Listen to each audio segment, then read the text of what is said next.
100 years ago ended a war whose intensity and scale the world had never before seen. A war that involved more than 60 million soldiers around the globe. In this video, we retrace the origins, events and consequences of World War I.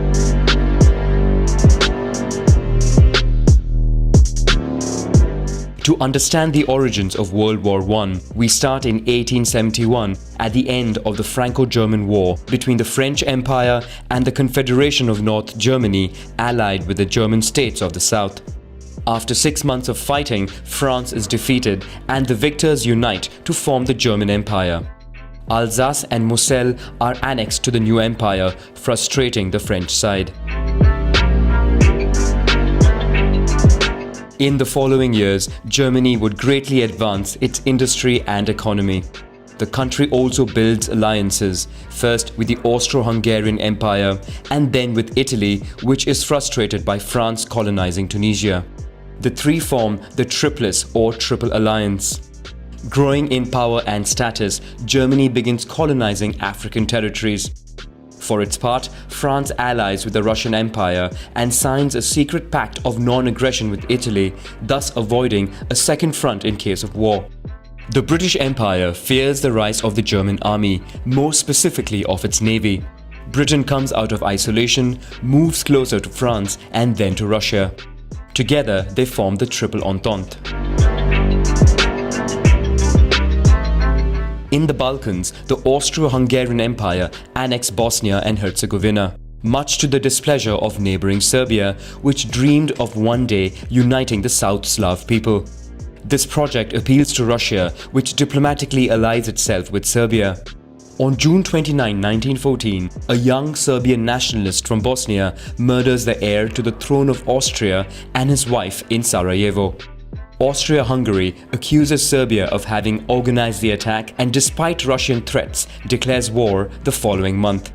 In a few days, the conflict spreads between the countries of the Triple Entente and the Triple Alliance. Only Italy remains neutral for the moment. The German plan is to overcome the French army concentrated in the east by planning an attack from the north.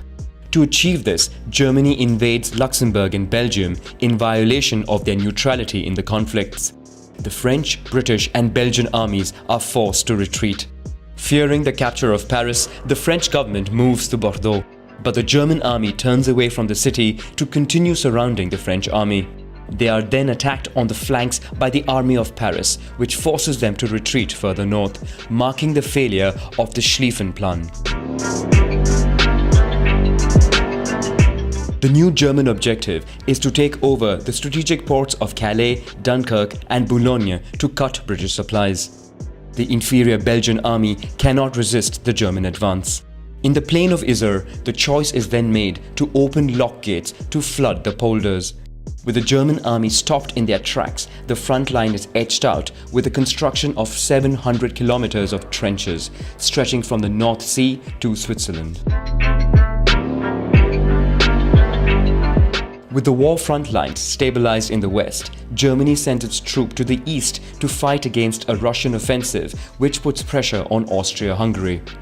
After some hesitation, the Ottoman Empire decides to support Germany in the war. This creates several new fronts, one in the Caucasus, another in the Sinai against the British Protectorate in Egypt with the goal of controlling the Suez Canal, and finally a third front in the British Protectorate of Kuwait over the issue of oil resources. To weaken the Ottoman Empire, Britain supports an Arab rebellion by promising them independence in liberated lands. Finally, Italy declares war on Austria-Hungary with the hope of gaining new territory.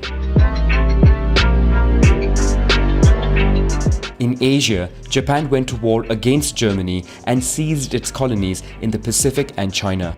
In Africa, German colonies are stormed by French, British and Belgian forces. Many people from colonized territories are enlisted in European armies. France mobilizes nearly 800,000 people, a large proportion of whom are sent to Europe. The British Empire, for its part, enlists 2.7 million men from its dominions and colonies. More than half come from British India.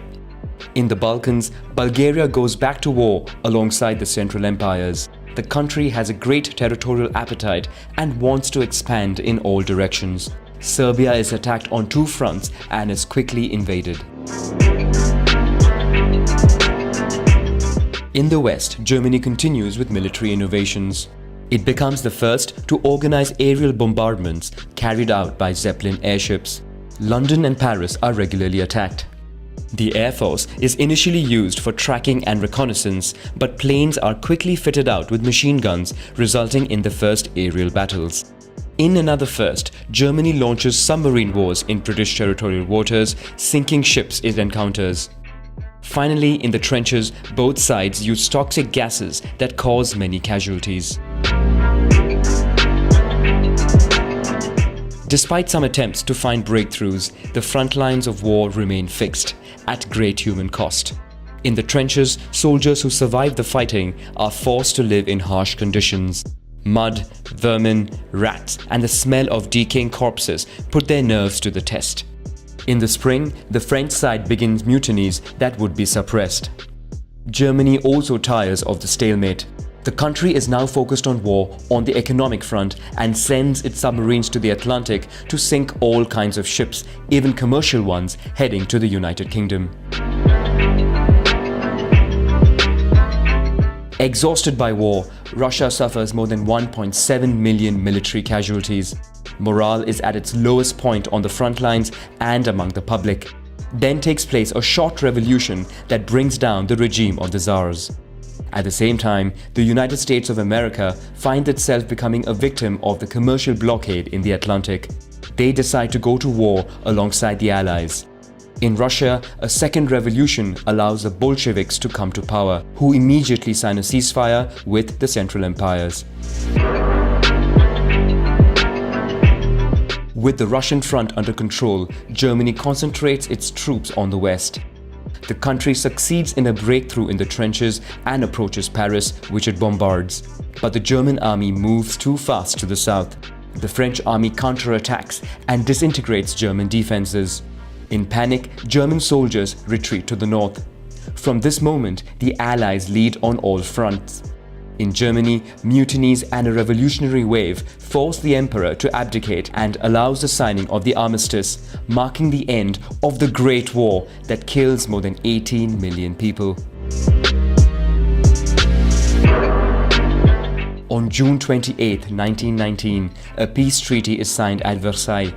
German representatives are not invited, and the country is forced to accept all demands of the victors. Germany and its allies are held solely responsible for war damages and must pay heavy compensation. Austria-Hungary and the Ottoman empires are dismantled, making way for new countries or colonies. Germany, meanwhile, finds itself humiliated and indebted. Its army is disbanded and colonies shared among the allies. The country cedes roughly 15% of its territory to France, Belgium, Denmark, and Poland, which is recreated. The only consolation is Germany remains largely intact due to no fighting on its territory, and its industry is still standing. The humiliation imposed upon Germany already leaves it with a desire for revenge.